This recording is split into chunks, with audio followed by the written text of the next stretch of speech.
Quelle est la réalité des métiers du test dans le secteur numérique ? Dans Calisti, je vous propose de vulgariser toutes les questions liées à ces métiers, aussi bien pour les personnes qui démarrent dans le secteur, mais également pour des personnes plus expérimentées, et tout ça avec des invités incroyables qui partagent leur savoir et leurs expériences, parce qu'on gagne forcément à apprendre les uns des autres.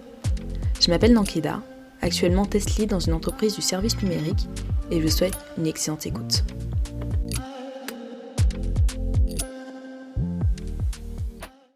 Salut Maëlisa, comment ça va ? Hello, moi ça va très bien. Là, le jour où on part, ça fait une semaine que je viens d'aménager en France, donc je me fais mon petit nid, je suis contente, je suis au chaud. Bienvenue. Bienvenue dans ce froid glacial. On enregistre la semaine où il fait des températures négatives là, donc je pense que ouais, ça doit te faire un petit choc, mais tu vas être bien, t'inquiète pas. Alors, Elisa, je suis contente de t'avoir dans le podcast.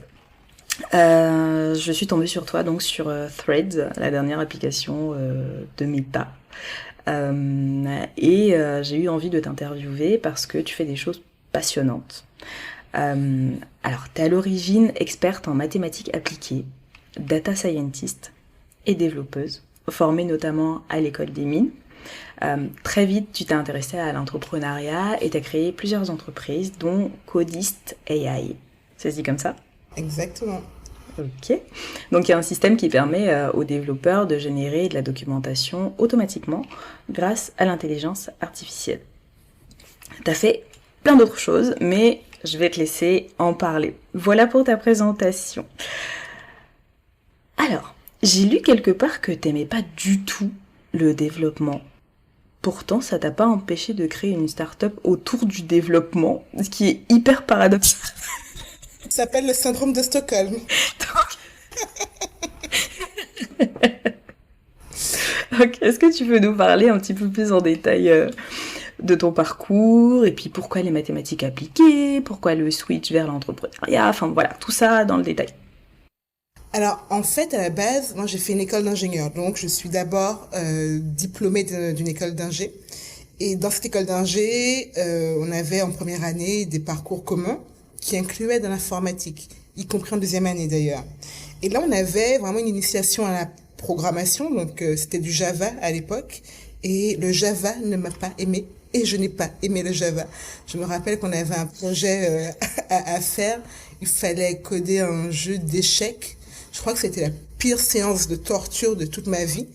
Et je me rappelle que j'avais été voir le prof en lui disant, mais écoutez, monsieur, là, franchement, je fais tout ce que je peux, mais ça n'a aucun sens pour moi. Et il m'avait regardé en me disant, mais non, ça peut pas être si terrible que ça. Et il a regardé mon code, et il a eu l'air tellement dépité en regardant mon code que même moi, j'ai explosé de rire. Et je crois que j'avais eu 3 ou 4 à l'époque, et je me suis dit après ça, mais plus jamais, je ne fais une ligne de code de ma vie. Ça, c'était ma première relation avec le fait de coder. Alors avant, j'avais quelques trucs de base, quelques réflexes avec du VBA, parce que j'ai toujours aimé gérer ma vie avec Excel. C'est le côté vierge en moi, très carré, très Excel. Mais coder même, c'était la première fois que je le faisais, et ça n'a vraiment pas été une histoire d'amour dès le début, clairement pas. Par contre, après, j'ai bossé en banque, donc chez BNP Paribas, et je suis arrivée dans le service continuité. Donc c'était la continuité, parce que moi je suis ingénieure en qualité et sûreté de fonctionnement. Et donc du coup, en intégrant BNP dans le service continuité informatique, ça rentrait dans le cadre de mes compétences d'ingénieur qualité appliquées à l'informatique. Et là, en fait, j'ai eu à gérer une forme de maintenance des systèmes informatiques, à gérer également la continuité des systèmes informatiques au sens infrastructure, donc data center, mais sur des applications qui avaient des fois 30 ans, 40 ans, où tout était écrit en COBOL encore à l'époque. Donc en termes de maintenance, c'était juste une horreur. Et là, je me suis dit, mais en fait, il y a sûrement une manière de gérer cette maintenance de code de manière plus efficace. C'est pas possible qu'on en soit à appeler des gens qui sont à la retraite pour pouvoir comprendre comment le code fonctionne. Mais elle est où comment on peut faire des choses de manière plus efficiente. Et là, j'ai commencé à m'intéresser à tout ce qui était la maintenance automatisée. Et donc, du coup, à tout ce qui était big data, et parce que c'était le début, donc 2014, le début de l'arrivée du big data, de la data c'est le nouveau pétrole, etc. Et je me suis dit, oh mais tiens, ça a l'air cool tout ça. Et c'est là que j'ai fait un double diplôme en maths appliquées. Donc du coup au CNAM, Conservatoire national des arts et métiers, pour pouvoir être formée à la data science. Et dans ce cadre-là, j'ai retrouvé du code, mais version Python et version R, puisque appliqué à la data. Et là, ça s'est passé en toute simplicité, tu vois. C'était évident de coder en Python pour moi. Et en fait, je me suis dit, c'était juste une histoire de langage. C'était pas le bon langage. Mais le Python, tu vois, ça me plaisait bien. Ça m'allait bien. Et c'est comme ça, finalement, que j'ai fait la bascule de ingénieur qualité à data scientist, mais toujours appliqué à la qualité en termes de maintenance informatique. Un peu les origines, du coup. Ok, d'accord. Ok, c'est beaucoup plus clair. C'est vrai que le Python, maintenant que le métier de développeur est vachement en vogue et que tout le monde veut se reconvertir au dev, on voit, je pense que c'est le langage qui est à la mode en ce moment. Apprenez Python rapidement, vous verrez, vous créerez votre première application d'autant trois mouvements. Mais c'est vrai que en termes de lisibilité, c'est vraiment un langage qui est quand même beaucoup plus simple, quoi. Une fois que tu parles un peu anglais, c'est le jour et la nuit avec du Java, quoi. Clairement, ça n'a rien à voir. Pour quelqu'un qui a envie, parce que je considère sincèrement que l'informatique, au sens large du terme, la capacité à coder, la capacité à créer soi-même des applications, c'est le futur, parce qu'on va vers une forme de personnalisation, comme on l'a vu pour l'Internet avant, on le voit maintenant pour la partie applicative. Donc, une partie du futur réside dans ce type d'application, et effectivement, le Python est une porte d'entrée extrêmement facile d'accès pour des gens qui, comme moi, ils ne sont pas faits pour comprendre les classes en Java, tu vois. Parce que je me dis qu'il y a d'autres manières de faire. Et après, tu as eu d'autres langages comme le Go qui était aussi beaucoup plus simple d'approche. Mais en tout cas, moi, pour mes besoins en termes d'analyse de données et de création d'applications autour de la donnée, le Python a vraiment été le langage qui m'a réconcilié avec l'informatique. D'accord, ok, super clair. Mais du coup, une fois que tu as eu les mains dans le cambouis, tu t'es dit... parce que j'ai envie de comprendre comment t'es passé... donc, dès la qualité, ok, développement, ok. Donc, tu m'as dit que c'était en automatisme. Tout ce qui était maintenance automatique. Parce que on prenait énormément de temps pour pouvoir maintenir les applications. À la fois la maintenance informatique du code, donc au sens logiciel applicatif, et la maintenance également des infrastructures. Et donc du coup, moi je me suis dit, est-ce qu'il y a une manière d'automatiser cette maintenance au maximum grâce à de la donnée? Donc des algorithmes, à l'époque c'était plutôt du machine learning que du deep learning, donc grâce à des algorithmes de machine learning pour pouvoir catégoriser, automatiser et au maximum tout ce qui était la maintenance à la fois applicative et infrastructure. Et typiquement, le premier poste que j'ai occupé après avoir eu mon diplôme de data scientist, enfin en maths appliquée du coup, ça a été au niveau de la maintenance des infras chez BNP. Donc là, c'était typiquement on avait mis des capteurs sur l'ensemble des infrastructures des data centers pour pouvoir suivre, monitorer en temps réel leur fonctionnement. Et donc j'ai mis en place des algorithmes d'alerting pour pouvoir détecter tout ce qui était comportement inhabituel, potentiellement détecter des pannes, détecter des routes causes, donc la cause profonde des pannes, et pouvoir résoudre des pannes plus rapidement. Parce qu'en fait, étant donné la taille et l'envergure du système informatique, quand il y avait un problème, on avait beaucoup de mal à investiguer pour identifier l'origine de la panne. Ça pouvait prendre des heures, voire des jours. Parce que pour une banque, la première banque française, c'est quand même ballot, tu vois, quand tu as une application qui est down et tu peux pas expliquer pourquoi, en fait, à tes clients ou même aux professionnels. Et donc l'idée c'était de réduire le temps d'investigation des pannes. Et tu vois, avec les premières applications purement data et purement machine learning, on réduisait quasiment de 40% le temps de détection des pannes et de remontée des pannes, tu vois. Et l'idée c'était vraiment, moi je suis toujours dans l'optique je suis quelqu'un qui est profondément fainéant. Donc si je peux faire mon travail beaucoup plus vite, beaucoup plus efficacement, je le ferai. Et c'était comment est-ce qu'on peut réduire le temps pour pouvoir faire ce qu'on a à faire en fait au niveau des équipes de qualité et de maintenance. Et donc, ça a été ça. Et après, j'ai évolué vers d'autres sujets. Mais ça a été vraiment le tout premier poste que j'occupais, c'était la maintenance automatique de tout ce qui était infrastructure informatique. Ok, d'accord. Ah, c'est super intéressant. Super intéressant. Ok. Mais, d'accord. Mais du coup, comment t'es passé de là, maintenant je comprends un petit peu mieux, à, ok, bah en fait, je vais créer une boîte qui va se charger de toute la documentation. Alors là, c'était Parce que là, t'es dans un métier différent, quoi. c'était beaucoup de hasard parce qu'en fait, à la base, j'avais envie de changer d'air. Donc, j'ai démissionné. Ouais. Le dernier poste que j'avais, qui était à la Société Générale, toujours dans l'automatisation, pardon, des Toujours en tâches banque. Oui, toujours en banque. J'étais très banque, très argent dès le départ. On va en parler plus tard. C'était pas voulu, mais bon, c'était un appel qui venait du fond du cœur, tu vois. Euh, donc j'ai démissionné et j'ai signé pour travailler en banque, mais à Singapour. Donc du coup, j'étais sur le point de déménager et j'ai été contactée par un incubateur qui s'appelle Entrepreneur First. Donc c'est un incubateur londonien qui s'était lancé peut-être 2 ans, 3 ans auparavant et qui voulait s'installer à Paris, donc s'étendre à Paris, à l'époque à Station F, qui venait d'ouvrir. Et ils m'ont appelé en me disant, ben, on va monter la première cohorte d'Entrepreneur First à Paris et on pense que ton profil pourrait fitter avec les gens qu'on recherche pour pouvoir constituer la cohorte. Le principe d'Entrepreneur First, c'est, en gros, ils sont convaincus qu'il y a plein d'idées ultra intéressantes. Juste, les gens n'ont pas forcément l'écosystème pour pouvoir se lancer, pour pouvoir entreprendre. Donc, Entrepreneur First leur fournit cet écosystème. Donc, tu viens seul, sans idée, que tu es déjà ou non entrepris. Et pendant 3 mois, ils t'accompagnent à entreprendre tout en te payant.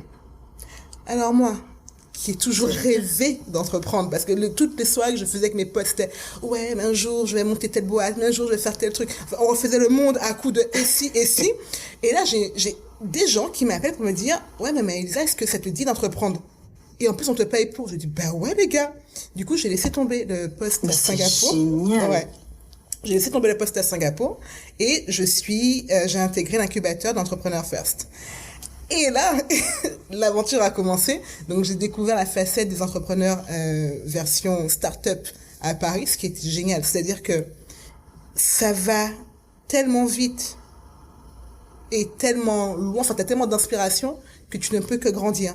Et donc, du coup, j'ai été en mesure de grandir très vite et ça a été génial. Alors, c'est pas passé comme sur des roulettes du tout. Parce qu'en fait, quand tu rejoins Entrepreneur First, tu les rejoins pour un batch, donc une session de 3 mois. Donc moi, je les ai rejoints pour la toute première session en 2018 de mémoire, ou 2017. Et en fait, je m'étais associée sur un truc qui n'avait rien à voir avec la qualité en informatique, mais avec la qualité des soins. J'ai toujours aimé la qualité, tu vois. Donc là, c'était le machine learning appliqué à la qualité des soins. Donc, comment réduire les erreurs médicamenteuses grâce à l'intelligence artificielle. Donc, l'idée, c'était de pouvoir automatiser la lecture d'une prescription, d'un côté, automatiser la lecture d'un dossier médical d'un patient, de l'autre côté, et voir si jamais une prescription pouvait mettre en danger le patient parce qu'il y a des contre-indications médicamenteuses. Ce qui arrive quand même régulièrement souvent. Parce que quand tu n'as pas un pharmacien pour relire une prescription, ça peut arriver. Et donc, du coup, on a commencé à monter cette boîte-là avec le partenaire que j'avais à l'époque. Et pour pouvoir se développer, il nous fallait un terrain où il y avait énormément de dossiers médicaux informatisés et qui avait une législation relativement souple sur l'accès aux données médicales. Donc, on a été au Kenya pour pouvoir développer l'entreprise. Et là-bas, on a rencontré des hôpitaux, on a commencé à bosser avec eux, mais d'un point de vue humain, ça n'a pas du tout fité. Donc, au bout du premier batch, donc au bout de 3 mois à peu près, on a travaillé ensemble. Bon, on s'est séparés. Donc, finalement, ma première tentative avec Entrepreneur First n'a pas du tout marché. Mais j'étais tellement à fond, j'ai tellement tout donné en fait, Entrepreneur First... T'avais déjà débloqué un truc, en fait. mais j'étais en train de me dire, pardon, mais qu'est-ce que je vais faire de ma vie? Parce que là, je sens que c'est l'entrepreneuriat qui m'appelle. Mais genre, j'ai l'impression d'avoir encore tellement à apprendre. Comment je vais faire? Et en fait, quand Entrepreneur First nous ont dit, bon ben, non, en fait, ça, on va pas aller plus loin avec vous. Dans la foulée, ils m'ont rappelé. Ouais, ben, Elisa, en fait, on a vraiment aimé ton énergie. Tu veux pas revenir?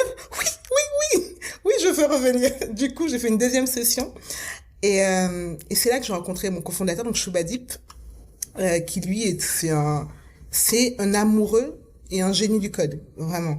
C'est-à-dire que il a une connaissance du code qui descend jusqu'à l'infrastructure, pour te dire à quel point il comprend sur quelle brique systémique, sur quelle brique d'infrastructure va tourner un code, comment optimiser le code, etc. Donc, il a une vraie culture du code.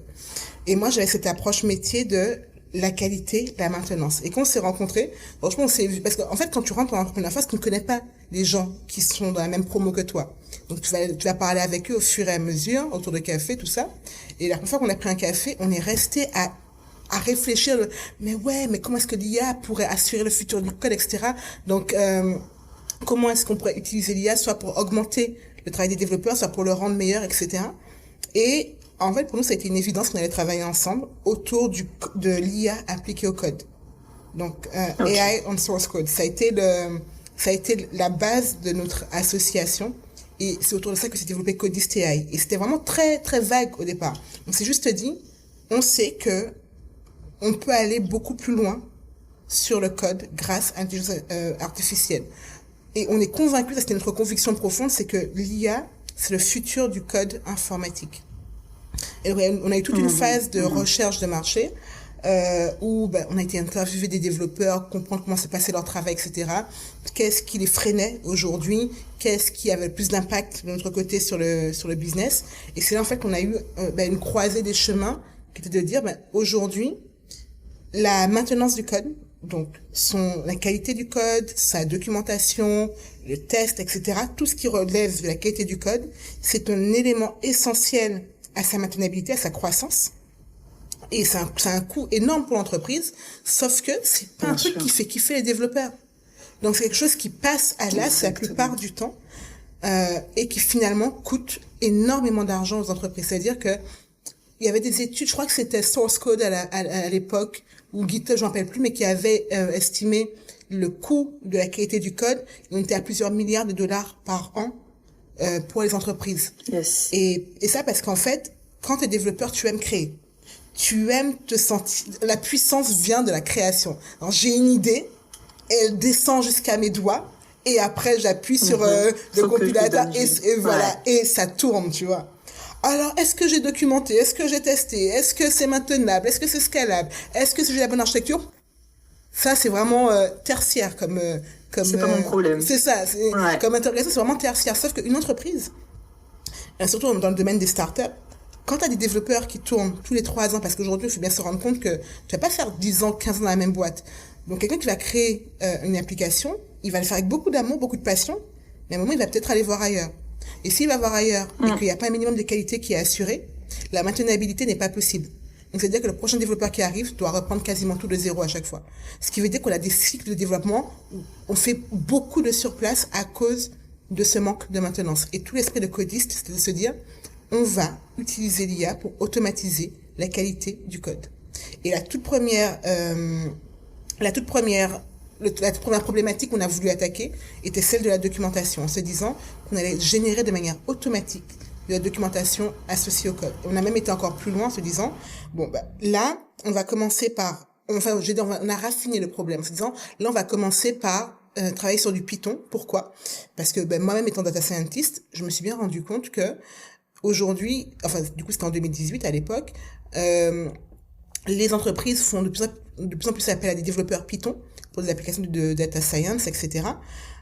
Sauf que ce sont pas de vrais développeurs. Donc, comme tu disais, c'est pas péjoratif, hein, mais c'est pas forcément des gens qui ont eu la culture de développement au sens qualité du terme. Donc, il y a aucune documentation. Donc, c'est là qu'il y aura le plus de maintenance à faire sur le long terme. Donc, on s'est dit que pour commencer, on allait attaquer la documentation automatique de tous les codes écrits en Python. Et c'est comme ça que on a lancé le premier produit Codist avec, en tant que plugin GitHub. Et on a eu au bout d'1 an à peu près 30 000 utilisateurs dans le monde. Et ça a été pour nous génial. Ouais, ça a été génial. C'est dingue. Et on a fait notre première levée avec ça. Donc, ouais. En résumé, c'était ça. Félicitations. Ok, écoute, j'ai plein de petites questions qui me sont venues là, comme ça pendant ton récit. Non mais j'adore, c'est super intéressant, franchement. Alors, je vais revenir un petit peu en arrière. Donc, tu parlais de qualité liée un petit peu à l'industrie pharmaceutique, du coup. comment est-ce que parce qu'on entend parler des essais cliniques, des tests sur animaux, et puis ensuite des tests sur les humains. Donc toi, c'était vis-à-vis des cosmétiques. Non, c'était par rapport aux médicaments. Vraiment, quand tu vas chez le médecin va te faire une prescription, et toi, après, tu vas aller à la pharmacie pour pouvoir récupérer tes médicaments. Ça peut être soit un médecin de ville, soit un médecin hospitalier, et soit tu vas en pharmacie de ville, soit en pharmacie d'hôpital.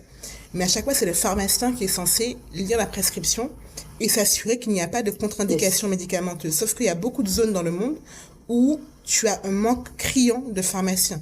Donc, il n'y a pas de gens pour pouvoir relire les prescriptions, et c'est là que les erreurs médicamenteuses arrivent.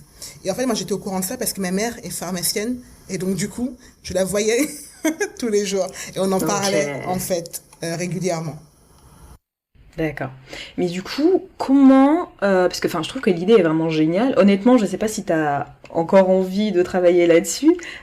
J'imagine que ça doit se faire d'une manière ou d'une autre. Mais tu vois, là, tu m'en aurais pas parlé. J'aurais jamais pensé à ça. Comment, justement... Quel processus tu avais mis en place pour pouvoir résoudre ce problème, pour pouvoir tester, parce que vu que vous avez été jusqu'au Kenya pour échanger avec des personnes sur place, quels processus vont rentrer en fait dans la qualification pour faire en sorte d'éviter les erreurs en sachant que t'as pas nécessairement des pharmaciens qui sont dispo, quoi. Alors, c'est vraiment là une approche de data science où, alors déjà, on va choisir un cas d'usage. On va trouver un cas d'usage qui a un fort impact localement. Donc là, c'était lié à des prescriptions liées à la dengue, de ce qu'on avait choisi à l'époque. Pas que la dengue, mais en fait, toutes les maladies transmises par les moustiques au Kenya. Donc on a déjà choisi le cas d'usage. Ensuite, il y a la collecte des données, l'entraînement des modèles et la validation des modèles par des médecins. Et donc nous, ce qu'on avait prévu dans le processus, donc on n'a pas été jusqu'au bout, c'était que la validation du modèle et des réponses du modèle serait faite par des étudiants en médecine. Donc des personnes qui ont les connaissances pour pouvoir dire si oui ou non ce que prédit le modèle en termes d'erreurs médicamenteuses ou pas est correct, mais également des gens qui ont le temps de le faire, qu'on n'a pas privé les médecins de leur temps, et des gens qu'on aurait rémunérés en contrepartie également pour ça. Donc c'était vraiment l'idée, c'était d'avoir du win-win en termes de situation. Ok, d'accord, très bien. Bon, écoute, je sais pas si tu as posé un brevet là-dessus, mais parce que là t'es en train de nous donner des idées. Franchement, moi je partage mes idées. Quand je te dis que des fois je reste éveillée la nuit en me disant et si je faisais ça, et si je faisais ça, et après je dois me calmer parce qu'il y a trop d'objets brillants autour de moi en vrai. Il faut juste que je me focalise. D'accord, ok. Bon, en tout cas, c'est vraiment très, très, très intéressant. Je vais creuser sur les essais cliniques. Puis, en fait, c'est vrai que les médicaments, tu vois, en France, on est tellement... on a la sécurité sociale. Bon, après, moi, je suis en Île-de-France. Toi aussi, du coup. On est en Île-de-France, donc c'est relativement facile d'accéder à la santé. Mais en fait, dès que tu sors un peu d'Île-de-France, c'est très compliqué, tu vois. Parce que les gens sont pas là. Et puis, bref, le numerus clausus. Bon, t'as compris? On a compris. Donc tout ça, c'est pas très évident, et c'est vrai que cette notion de qualité, bien sûr, on sort de la qualité logicielle, mais c'est un sujet qui est très intéressant. Je pense que je vais m'y pencher. Merci. En tout cas. En fait, moi, c'est vraiment la qualité qui me fait kiffer, mais dans tous les aspects de ma vie. Et des fois, je sais que je peux être extrêmement agaçante pour certains de mes proches parce que je pense à l'aune de la qualité et de l'efficience. Donc, je suis la meuf qui va te dire, non, mais ça, tu vois ce que tu fais là, ton process, même pour des trucs débiles, genre cuisiner, tu vois, avec mon petit frère. Non, mais ton process, tu peux l'optimiser. Là, tu cuisines pas de manière optimale, tu vois. Ça, c'est moi. Je vois de la qualité partout. Ça s'appelle la déformation professionnelle. Écoute, tu peux pas grand-chose, c'est comme ça. Mais moi, j'aime bien. C'est juste que des fois, ça peut être un petit peu agaçant pour les gens autour de moi. Mais effectivement, il y a de la qualité partout. Donc, là, j'ai fait le choix professionnellement de l'appliquer au monde de l'informatique parce que je suis convaincue, là, c'est vraiment une conviction forte, c'est que le futur se ira dans cette direction. Et moi, j'ai comme principe de me dire que je veux toujours me garder un maximum d'options ouvertes. Donc, je ferai, d'un point de vue professionnel, toujours des choix qui me permettent de pouvoir me réorienter, choisir après, rebondir, enfin, qui m'ouvriront le maximum de portes à long terme. Et l'informatique, le fait d'avoir fait un double diplôme en maths appliquées, donc d'être devenu data scientist, pour moi, très clairement, ce choix a tenu toutes ses promesses jusqu'à présent, puisque j'ai pu évoluer professionnellement, j'ai pu me lancer dans l'entrepreneuriat, j'ai pu passer à mon compte par la suite, et à chaque fois que je prends une décision professionnelle, c'est vraiment dans le but de comment est-ce que je vais maximiser mes opportunités dans le futur. Eh ben, t'as bien raison, et franchement, on devrait tous penser à faire ça. Après, c'est vrai que c'est pas simple, parce que le système de formation, en tout cas en France, il est très généraliste jusqu'à un certain stade, et ensuite on nous demande de nous spécialiser, mais bon, c'est compliqué, tu vois. Et la difficulté qu'on a, c'est que quand on reste dans un secteur qui est un peu trop généraliste, on se retrouve avec ce syndrome de, en fait, je sais pas quoi faire.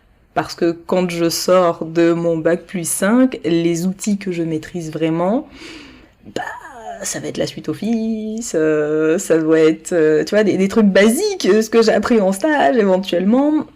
Mais si on n'a pas été dans un truc professionnalisant, qu'on est resté dans la partie généraliste, c'est compliqué. Et puis après, il faut trouver sa voie, quoi. Mais je comprends, en tout cas, ta manière de voir les choses, parce que clairement, faut toucher à tout, en fait. Ça va tellement vite, surtout dans l'IT, tu peux pas te permettre de te reposer sur tes acquis, parce que sinon, ton employabilité, elle vole en éclats, quoi. Ben moi, par exemple, par rapport à ce que tu viens de dire, je me rends compte que c'est l'entrepreneuriat qui a été finalement le déclencheur pour casser ce plafond de verre et me permettre de sortir de ma spécialisation. Parce que justement, tu m'as fait la remarque tout à l'heure que de la banque, et ben ouais, c'est-à-dire que j'ai commencé chez BNP, et donc du coup après, j'ai démissionné de BNP, j'ai été en entreprise de conseil, ils m'ont remis en banque alors que je voulais aller en conseil pour voir d'autres choses. Donc du coup, le fait d'avoir commencé par la banque, j'avais été labellisée, catégorisée banque, tu vois. Moi, je me disais, mais non, moi, je veux voir autre chose.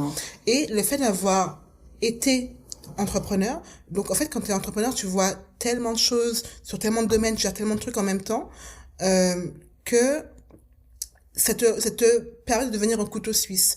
Et ça m'a donné la possibilité de me rebrander et donc de recréer le label que je voulais, qui m'arrangeait à l'époque. Et donc, du coup, c'est ça que j'ai pris le titre de Data Product Manager. Parce que je me suis rendu compte que oui, la stratégie produit, je kiffe, et que j'adore tout l'univers de la donnée, de l'IA, et de l'intelligence artificielle. Et donc, ouais, c'est là que je veux aller. Donc, je ne prendrai que ce label-là. Et vous n'allez pas m'en mettre un autre. Merci beaucoup. Mais ça, c'est parce que j'ai été entrepreneur, en fait. Ok. Effectivement, t'as bien fait, mais tu vois, l'entrepreneuriat, c'est une autre école de la vie, quoi. Je dis ça sans être entrepreneur, mais tu vois, le podcast, j'ai l'impression que c'est de l'entrepreneuriat, parce que ça te pousse, en fait, à faire des choses, à réfléchir par toi-même, et pas juste à appliquer, en fait, ce que ton employeur te dit d'appliquer, tu vois. Tu prends les décisions toi-même, tu organises ton temps toi-même, et puis surtout, tes clients, faut que tu ailles les chercher. L'entrepreneuriat, je veux pas dire que c'est quelque chose qui est tout rose tout le temps. Émotionnellement, c'est extrêmement prenant.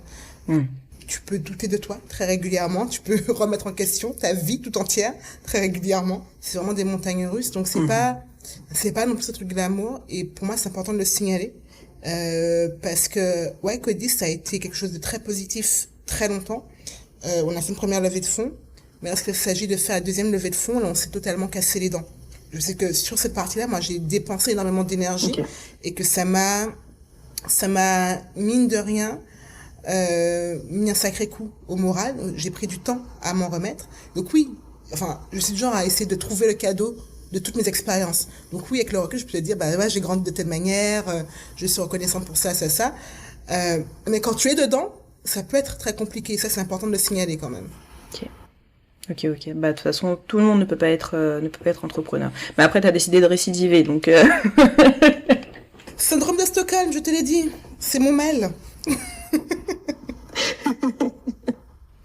Ok, bon, allez, on le recentre un petit peu. Donc alors, sur ce que tu disais tout à l'heure, si je voulais te demander, quand vous avez décidé de créer donc Codiste avec ton associé, c'était en quelle année? C'était en 2018.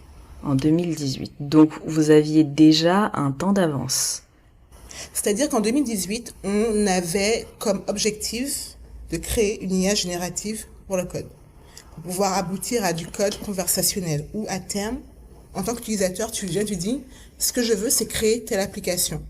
Genre, je veux créer une application pour prédire le temps. Et que, automatiquement, on puisse générer le code te permettant d'atteindre ton objectif fonctionnel. Ça, c'était l'objectif final de Codiste qu'on a eu en 2018. À l'époque, il n'y avait que deux entreprises qu'on a repérées dans le monde qui travaillaient sur le domaine. L'une d'entre elles était une boîte française, l'autre c'était Microsoft. Et Microsoft, à l'époque, publiait quelques papiers sur le sujet, papiers de recherche sur l'IA appliquée au code, donc tout ce qui était génération automatique de code informatique.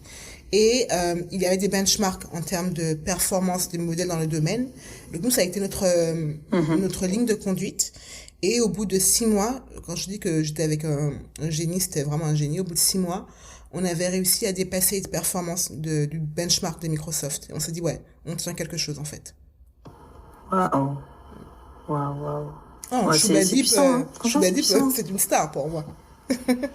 Encore en contact avec lui, bah oui. Oui. Comme tu m'as dit. Alors oui, on a arrêté l'entreprise, mais bien sûr. Parce qu'en fait, alors, il y a différentes raisons pour lesquelles une entreprise peut exploser en plein vol.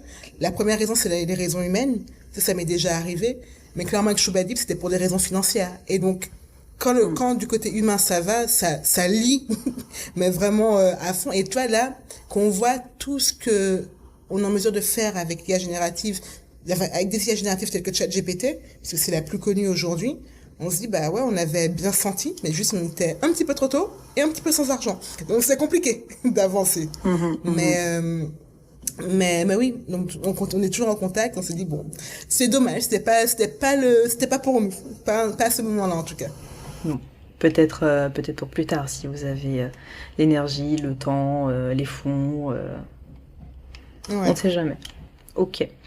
Alors, du coup, si je reviens un petit peu sur la partie donc qualité pure et dure, vous avez créé une solution qui permet d'automatiser la documentation. Alors,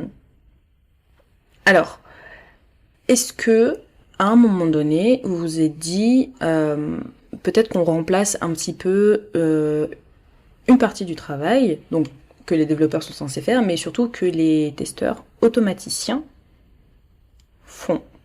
Est-ce que vous avez pensé à l'impact que ça pourrait avoir pour des testeurs automaticiens? Ou alors vous êtes vraiment focus sur les développeurs, parce que c'est eux que vous avez interviewés.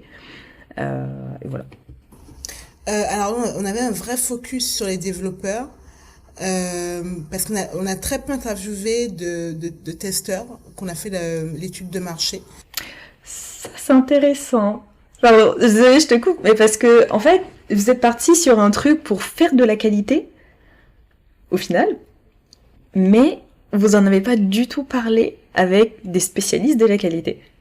Ouais, effectivement, parce qu'en À part fait, vous, du coup. oui, et enfin moi je suis pas testeur, donc je n'ai pas encore toutes les notions de qualité de code. Mais en fait, les premiers, en termes de go-to-market, donc de stratégie d'attaque du marché, on s'est dit qu'on allait commencer par les startups et les entreprises de conseil qui vendent entre guillemets le développeur en marque blanche. Et en fait, en parlant avec eux, c'est des structures qui recrutaient énormément de développeurs, mais pas de personnes de la qualité. Donc du coup, on a parlé à leurs employés. Et effectivement, il n'y avait pas de personnes de la qualité parmi leurs employés. Et maintenant qu'on en discute, je me rends compte effectivement qu'on a très peu interviewé de testeurs, de personnes en charge de la qualité. Donc parce qu'on était très focus sur la documentation et tout ce qui était en dehors de la documentation, donc tests fonctionnels, même quand tu parles de documentation sur Confluence et tout, ça ne rentrait pas dans le premier scope de Codiste. Ok. Ah, t'as mis le Très doigt bien. sur quelque Bon, chose, et hein. bah, écoute, si c'était à refaire, est-ce que tu t'y prendrais autrement? Maintenant que je t'ai parlé, bah oui. Bah oui. Là, t'as mis le doigt sur... Ouais, t'es pas obligé de dire oui, hein, Il parce y a... que... Non, mais il y a une zone d'ombre. Non, mais parce que là, c'est une discussion et c'est cool de réfléchir, tu vois, de faire le post-mortem. Et oui, non, c'est une zone d'ombre qu'on n'avait pas couverte à l'époque. Ok. Ok, ok. Après, c'est vrai que on s'y intéresse. Enfin, la qualité, c'est vraiment... Tu t'y intéresses quand t'as déjà un pied dedans, en fait. Donc, oui. C'était avant tout ce qui était GitHub Action et tout ça.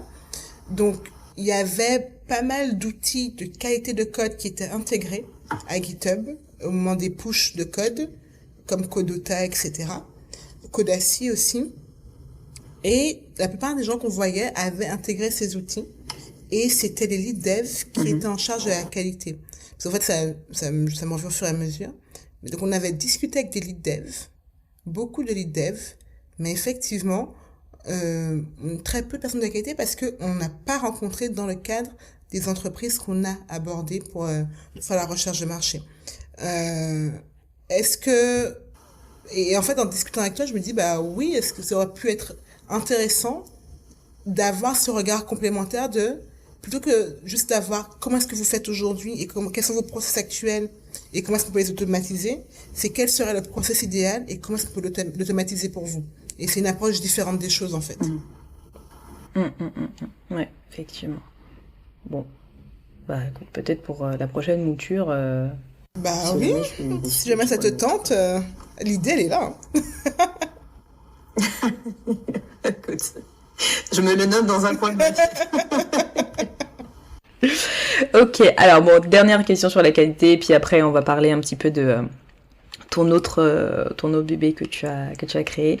Alors, est-ce que tu peux juste nous parler un peu du process, du point de vue des tests donc, que tu as mis en place dans cet outil qui te permet de gagner du temps? Comment tu as évalué déjà la qualité de l'outil que toi-même tu as créé, du coup, avec ton associé? Et puis après coup, en fait, une fois que ça a été en place, comment continuer à évaluer cette qualité? Alors, ça, c'est vraiment le fonctionnement de base de toute approche en produit basé sur l'IA. Tu vas effectivement déterminer ton critère de qualité dès le départ. Donc, nous, c'était un indicateur qu'on appelle le Blue Score qui permet d'évaluer la pertinence d'un texte rédigé en langage parlé, donc français, anglais en l'occurrence. Donc, on a élaboré l'algorithme sur la base de données qu'on a traitées, nettoyées. Donc, il y avait toute la partie pré-processing des données en amont. L'algorithme a été développé, enfin, du coup, Shuba a développé l'algorithme. On l'a testé pour pouvoir l'affiner. On a fait une série de génération de documentation automatique en évaluant le Blue Score entre le texte généré automatiquement par notre algorithme et la bonne documentation, entre guillemets, qui aurait dû être écrite par les développeurs. Et le Blue Score permet de comparer la proximité, finalement, de deux textes en prenant en compte un contexte et pas uniquement les mots à proprement parler. Donc, c'est plus évolué que ce qu'il y avait avant comme métrique de qualité de texte, où on était vraiment sur est-ce que on utilise les mêmes mots aux mêmes endroits. Voilà. Donc là, ça allait un peu plus loin et c'est plus ça permettait de dire bon, même si c'est pas exactement les mêmes mots, si c'est un synonyme, si la phrase veut dire la même chose, ça, on tombe juste en fait.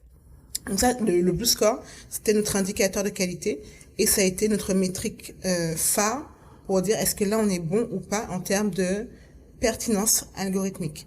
Après, forcément, on a commencé on va pas avoir l'algorithme parfait dès le départ. Donc on a commencé sur la génération de documentation pour des fonctions courtes, une dizaine de lignes. Et au fur et à mesure, on a augmenté la taille des fonctions qu'on pouvait traiter avec nos algorithmes. Donc le Blue Score, forcément, faisait des oscillations dans le temps. Et l'idée, c'est de pouvoir le mesurer par une boucle de rétroaction de manière continue, se dire est-ce que là, on est toujours pertinent ou pas, et si jamais on voyait un décrochage trop important, repartir sur une phase de retraining de l'algorithme, pouvoir affiner les différents paramètres de l'algo. Donc c'était vraiment cette boucle de rétroaction. Donc quand on est bon, on laisse l'algorithme en cours, on travaille en côté back-end sur d'autres projets, et quand la qualité de l'indicateur diminue, quand ça tape un niveau seuil, et là on réentraîne l'algorithme avec les nouvelles données, donc le nouveau jeu de données qu'on a pré-traité, etc. Et on repart sur un algorithme un peu plus fine-tuné que ce qu'il n'était avant. Super clair. Et donc là, tu viens de répondre à la question, comment tester une intelligence artificielle? Ouais. Et ça, c'est génial. Mais tu vois, jamais je n'aurais été capable de mettre en place un algo aussi poussé que celui de Shuba. Par contre, toute cette partie de comment est-ce que tu fais vivre de l'IA, comment est-ce que tu fais vivre du machine learning, comment tu fais vivre des projets de data dans l'entreprise, ça reste de la qualité liée à l'intelligence artificielle. Et ça, c'est mon métier aujourd'hui, en fait. Et donc, quand tu es en tant que product manager data, c'est ça mon travail. Où est-ce qu'on va sourcer la donnée? Comment est-ce qu'on assure sa qualité? Comment est-ce qu'on assure son stockage, sa résilience, sa maintenance? Comment est-ce qu'on la met en production avec les bons algos qui vont bien? Et comment est-ce qu'on s'assure que toute cette boîte noire, entre guillemets, algorithmique qu'on a créée, elle est toujours valable 5 mois, 6 mois après, 1 an après, etc. Donc, il y a toujours de la qualité quelque part dans mon boulot, au final. Yes. J'adore. Je suis très fan, en tout cas. Ok, donc je vois un peu plus en fait de l'intérieur comment c'est possible de tester concrètement une intelligence artificielle. Je sais, alors moi je suis pas dans la partie automatisée, donc au quotidien je ne touche pas au code, tu vois. J'ai échangé avec des personnes qui se servaient effectivement de ChatGPT pour créer leur script automatisé, mais ce qui est intéressant dans ton cas, c'est de voir les choses de l'intérieur, en fait. Comment ça a été pensé, comment l'intelligence artificielle est pensée, comment les tests unitaires sont faits, et puis comment derrière ça peut être réutilisé par des personnes dont c'est vraiment le métier. Et ce que j'apprécie beaucoup, c'est que comme tu fais ce focus sur la qualité, tu penses déjà à la finalité derrière, quoi. Chose à laquelle, au final, les développeurs pensent pas toujours en priorité. Donc, en fait, quand tu intègres la qualité dès le départ, forcément tu vas te poser la question, ok, je fais un truc aujourd'hui, et il marche une fois en one shot, c'est génial. Mais si la vocation est d'être réutilisée, dans quelles conditions ça va se faire? Et ça sert à rien d'avoir un super produit qui marche super bien la première fois, et après c'est une tannée pour le réutiliser. Enfin, c'est pas intéressant. C'est-à-dire que moi je suis toujours dans cette optique de, comme je t'ai dit, je suis extrêmement fainéante. Donc, je fais tout pour que ma vie soit la plus simple possible dans le futur. Donc, s'il faut que je passe un peu plus de temps aujourd'hui pour que demain, je n'ai rien à faire, je passerai plus de temps aujourd'hui. Et en fait, c'est ce regard-là, ce regard extrêmement stratégique qui est nécessaire quand tu fais de la qualité. C'est anticiper, du coup, quels vont être les cas d'usage, quelles vont être les conditions de maintenance dans le futur, pour avoir l'application la plus modulable possible et la plus scalable possible. Non mais c'est bien, il paraît que ce sont les fainéants qui font le monde, donc écoute. Voilà. Donne-moi un petit peu de ta fainéantise, tu vois. Je partage. Merci, je prends. Ok, super, merci beaucoup pour toutes ces réponses, Mélisa. Je pense que les gens qui nous écoutent font partie de la qualité, soit vont se reconvertir dans la qualité logicielle, soit en font déjà partie.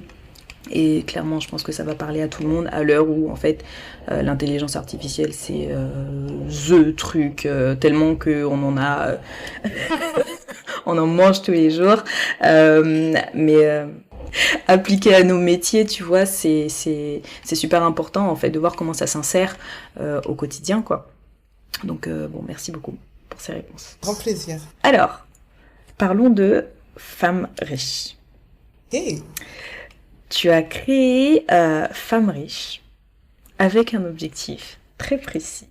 Donc j'aimerais bien que tu nous racontes un petit peu la genèse, donc ce que c'est, une newsletter, un podcast, et puis d'autres choses. Pourquoi tu l'as fait, et puis peut-être que ça va inspirer les femmes qui nous écoutent là-dessus. Ok, alors Femmes riches, c'est un média d'éducation financière que j'ai créé en 2022. c'est avant tout une newsletter donc, que j'envoie tous les vendredis, dans laquelle je partage ou mon expérience des sujets liés à l'argent au sens large, ça peut être l'argent au quotidien, dans sa gestion, au sein du couple, seul, etc., avec ses enfants, sur les investissements immobiliers, boursiers, crypto, etc., sur des pièges qu'on peut rencontrer, notamment en tant que femme, sur la négociation de salaire, sur les héritages, etc., etc. Donc c'est vraiment éduquer et redonner le pouvoir aux femmes sur leur argent. Et ce média, je l'ai créé parce que deux raisons en fait. La première, c'est que quand j'ai commencé à travailler, donc vraiment au tout début, j'avais 21 ans à l'époque, je sortais d'école d'ingé et on m'avait toujours expliqué que on devait s'accomplir ou on pouvait s'accomplir par le travail et qu'avec le travail on allait trouver une espèce de joie profonde, d'épanouissement profond. Et alors j'adorais mon travail, hein, là n'est pas la question, mais l'épanouissement qu'on m'avait promis, la béatitude intérieure qu'on m'avait promis n'était pas là. Et je me suis dit non. C'était pas ça. Voilà. C'était le début des problèmes surtout. Voilà, on m'avait promis tellement de choses. Et quand j'ai commencé à travailler, je me suis dit, mais non, en fait, je sens, vraiment c'était, j'arrivais pas à mettre les mots dessus au départ parce que je n'avais aucune éducation financière, mais je sentais au fond de moi que c'est pas ce qu'il me fallait, et que c'est pas comme ça que je voulais vivre ma vie. Alors, où je voulais aller, ce que je voulais faire, je savais pas encore, mais j'avais bien conscience d'une chose, c'est que pour avoir le choix, et je t'ai dit tout à l'heure que je prends toujours des décisions qui vont maximiser mes choix dans le futur. Et je me suis rendu compte que pour avoir le maximum de choix dans le futur, il me fallait une forme de liberté financière. Donc là, j'ai commencé à m'intéresser, à la liberté financière. Donc, comment avoir une source de revenus autre que mon salaire qui me permettrait de pouvoir quitter, si je le souhaitais, mon job. Et c'est là que je suis tombée dans la marmite de l'immobilier. Donc, en fait, j'étais encore en période d'essai. Je me suis dit, mais dès que je signe mon CDI, j'achète. J'ai signé mon CDI en janvier, j'ai acheté en février. Voilà, 2014, c'était plié. Je n'ai pas perdu de temps. Ah ouais, rapide. La période d'essai a été validée. Non. J'ai signé le CDI en septembre. La période d'essai a été validée en janvier. Et ouais, j'ai signé en février. Alors, comme je disais, je n'avais aucune culture financière. Donc, j'y ai été à l'instinct. J'ai fait plein de feuilles de calcul Excel dans tous les sens pour essayer de prédire, prévoir, etc. Je me suis quand même bourrée sur certains trucs, mais c'est pas grave, parce qu'en fait, je m'étais lancée et je me suis rendu compte à la fois de la confiance que ça générait de se lancer. Je me suis rendu compte, bah ouais, en fait, j'ai peut-être fait une connerie, mais je peux rattraper. Il y a rien qui soit figé dans le marbre. Et surtout, je me suis dit, mais ouais, je fais un pas concret vers cette liberté que je veux atteindre, vers cette indépendance que je veux atteindre. Sachant qu'à l'époque, je m'étais dit, bon, ben, pour mes 35 ans, j'ai atteint mon indépendance financière. C'est-à-dire que pour mes 35 ans, j'arrive à me générer, à l'époque, je m'étais dit 2000 euros, j'arrive à me générer 2000 euros par mois. Je ne sais pas encore comment, mais j'aurai mes 2000 euros par mois qui me permettent de vivre, enfin, de pouvoir dire, si je le souhaite, je me barre et je vais réfléchir à ma vie au sens profond de la vie, sur une île déserte quelque part. Ça, je me suis dit, je veux pouvoir le faire. Et donc, j'ai commencé à investir à ces moments-là. Après, je m'y suis intéressée de plus en plus. J'ai embarqué mes parents dans l'aventure, mes pauvres parents qui n'avaient rien demandé à personne. Comme j'étais au max de ma capacité d'endettement, mais du coup, je leur ai dit, ce serait cool qu'on monte une SCI, tout ça. Donc, on investit ensemble. Donc, c'est ce qu'on a fait. On a investi aussi ensemble. Donc, j'ai investi de mon côté en immobilier en bourse, avec mes parents en immobilier. Et après, j'ai arrêté quand je me suis lancée dans l'entrepreneuriat, parce que l'immobilier et l'entrepreneuriat, c'était pas compatible pour moi, parce que clairement, j'avais arrêté de me verser un salaire. Donc, aller voir une banque pour pouvoir emprunter, ça n'a pas été possible. Mais je me suis dit, enfin, j'avais fait la paix avec ça en me disant, l'entrepreneuriat, c'est une forme de liberté et c'est aussi ce que je recherche. Par contre, là où l'entrepreneuriat a été, donc codiste, a été une grosse claque pour moi, c'est que j'avais mis mon destin, j'avais mis mes ambitions entre les mains d'autres personnes que moi. Parce que Codis, c'était une entreprise qui se basait énormément sur la recherche et du développement. Et pour financer la recherche et le développement, il faut lever des fonds.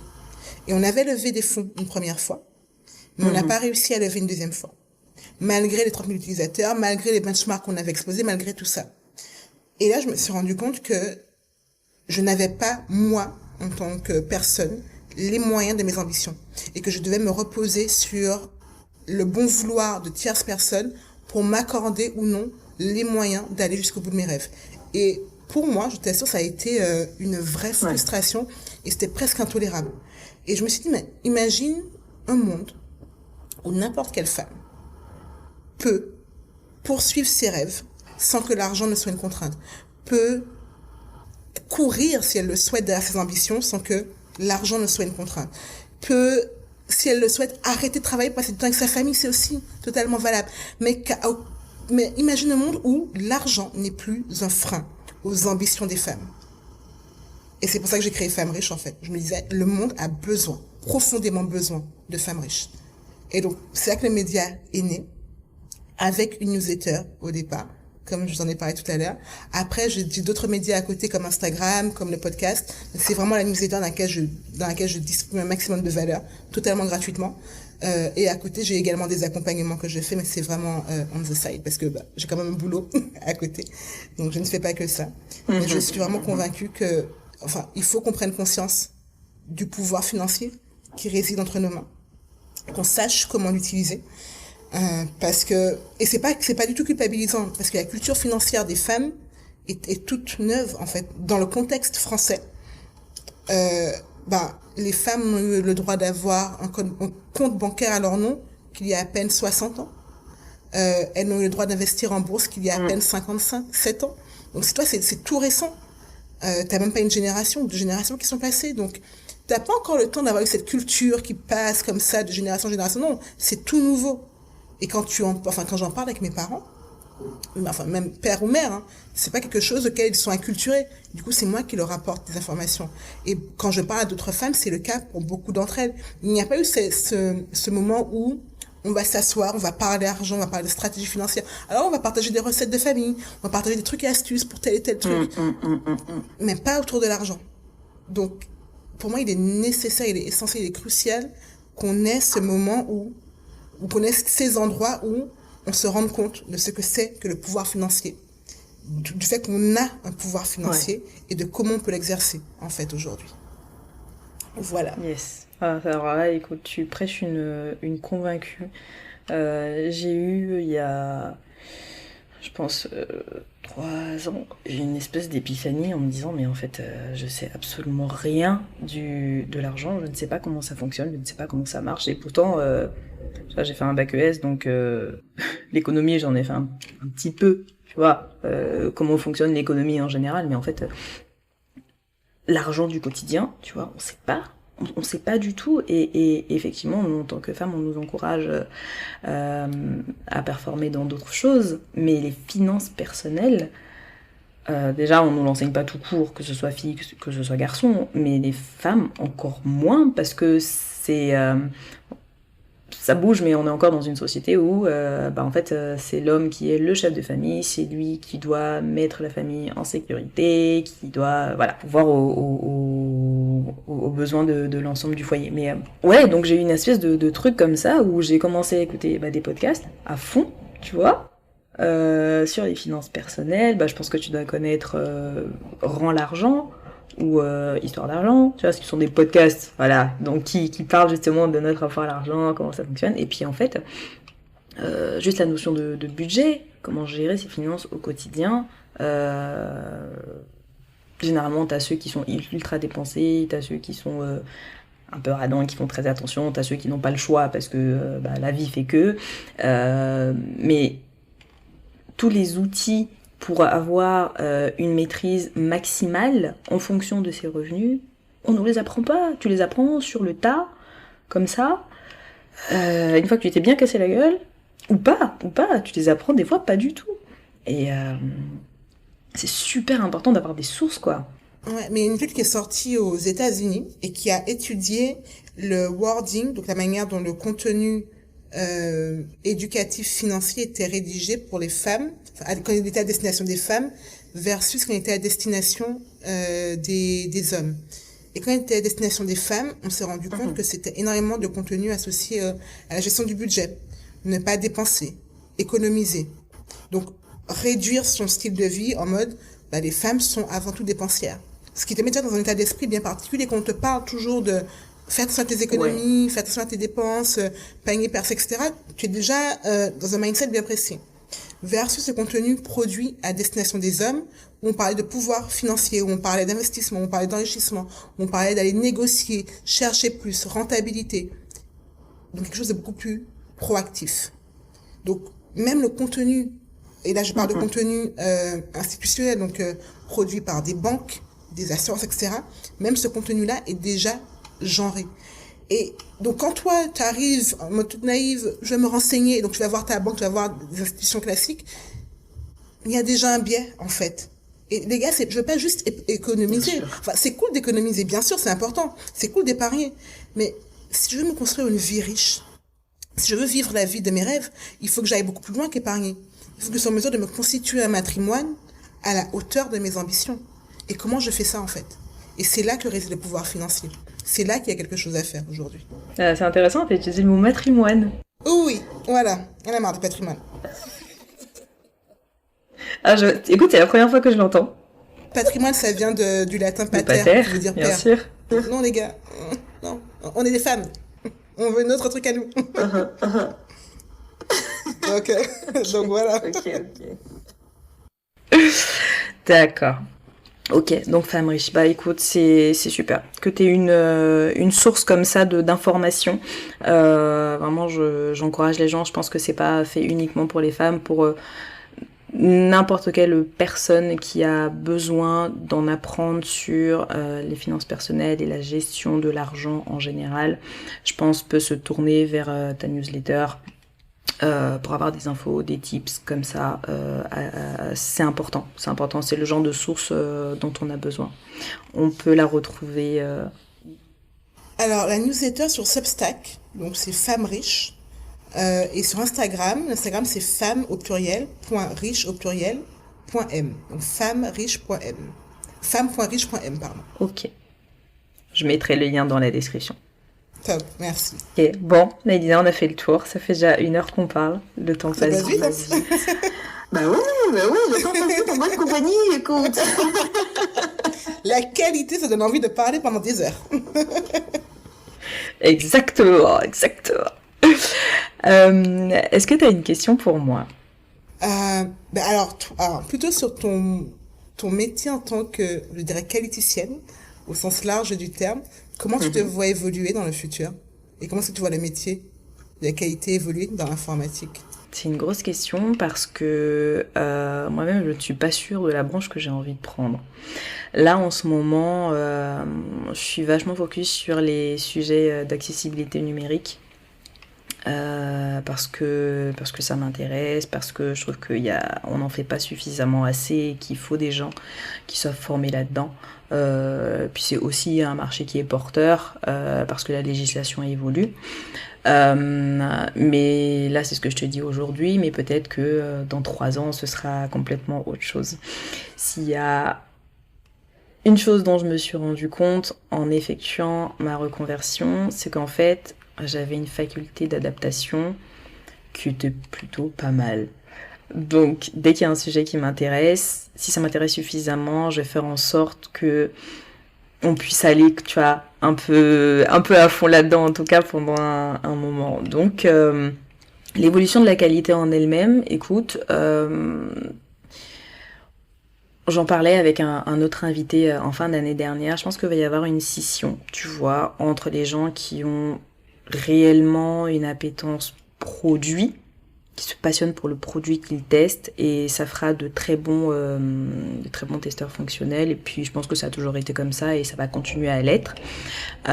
Mais dans le même temps, il faudra aussi qu'il y ait des personnes qui soient de plus en plus techniques, parce que si on a des outils comme l'intelligence artificielle qui peuvent faire les choses les plus standards et les plus avancées, il va bien falloir des gens en face qui fassent le poids. Pas pour ne pas se faire remplacer par l'IA, mais pouvoir utiliser ces outils pour pouvoir aller à un niveau encore plus haut. Mais ça, tu vois, tu l'appliques à la qualité, comme tu l'appliques au développement, comme tu l'appliques au marketing, comme tu l'appliques à l'infoprenariat. Voilà, à partir du moment où on peut utiliser une intelligence artificielle dans le métier en question, les possibilités sont infinies, quoi. Donc le temps nous le dira, mais j'ai hâte de voir ce que ça donnera dans ne serait-ce que 2 ans, parce que comme ça va très très vite, ce sont des métiers qui vont bouger vraiment, enfin ça a déjà commencé à bouger, mais je suis curieuse de voir ce que ça donnera dans 2 ans, quoi. Effectivement, je suis entièrement d'accord avec toi avec le fait que l'IA va remplacer certains métiers, mais il faudra toujours des gens pour pouvoir gérer cette IA. Donc ça va simplement déplacer la compétence. Et effectivement, peut-être qu'on aura moins de qualité au sens logiciel ou applicatif, mais qu'il y aura de la qualité côté IA. Donc ça va simplement déplacer la compétence et déplacer les problématiques. Donc ouais, hâte de voir ça aussi. Voilà, bon, j'espère que ça a répondu à ta question. Merci. Ok, bon, et écoute, c'est la fin. Écoute, merci beaucoup pour ce moment de qualité, très sympa, pour notre échange, d'avoir pris le temps de partager ton expérience avec nous. Et puis j'espère que mes auditeurs apprécieront. T'es la première invitée de l'année, donc si t'as envie de leur adresser quelque chose. Très très très bonne année, une année de qualité comme tu viens de dire, j'aime beaucoup ce jeu de mots. De la clarté par rapport aux évolutions techniques qui arrivent, de manière à toujours être en mesure de surfer sur la vague. Ok, très bien. Bah écoutez, j'espère que, chers auditeurs, chères auditrices, ce sera pas tombé dans l'oreille de sourd. Voilà. Merci beaucoup de m'avoir reçu. Merci à toi. Si cet épisode vous a plu, vous me feriez super plaisir en l'envoyant à 1, 2 ou 3 personnes intéressées par le sujet. Le bouche à oreille est la meilleure manière de faire connaître un podcast, surtout si le contenu vous apporte de la valeur. N'hésitez pas à me suivre sur les réseaux sociaux, à vous abonner au podcast pour être au courant de la mise en ligne du dernier épisode. On se retrouve dans 15 jours et d'ici là, portez-vous bien.